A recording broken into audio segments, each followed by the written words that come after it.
ഇത് കണ്ടോ, ഇത് നമ്മളെ വീട്ടിലുണ്ടായിട്ടുള്ള പച്ചമുളക് കേട്ടോ.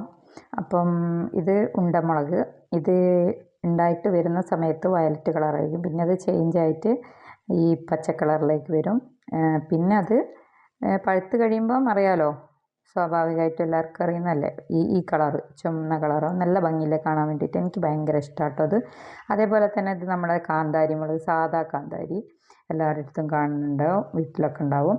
പിന്നെ അതുപോലെ ഇത് വെള്ളക്കാന്താരി, ഇതൊന്നും പ്രത്യേകം പറയേണ്ട ആവശ്യമൊന്നുമില്ല. പിന്നെ ഇത് നമ്മൾ കടയിൽ നിന്ന് പൊടിപ്പിക്കാൻ വേണ്ടി വാങ്ങുന്ന മുളകിൻ്റെ വിത്ത് ഞാൻ ഒരു ചാക്കിലേക്ക് ഇട്ടപ്പം അവിടെ മുളച്ചിട്ട് ഉണ്ടായിട്ടുള്ള മുളകാട്ടോ. അതൊക്കെ പറിക്കാൻ വൈകിയോണ്ട് ഇങ്ങനെ പഴുത്ത് പോയി. അപ്പം ഞാൻ കുറേ ഇനിയുണ്ട് പറിക്കാൻ വേണ്ടി, ഞാൻ എല്ലാം കൂടെ പറിക്കണ്ടെന്ന് വെച്ചിട്ട് കുറച്ചേ പറിച്ചുള്ളൂ, എല്ലാം കുറച്ച് വെച്ച് പറിച്ചു. പിന്നെ അപ്പോൾ ഇന്നത്തെ വീഡിയോ ഇത്രയേ ഉള്ളൂ, കുഞ്ഞു വീഡിയോ ആണ്.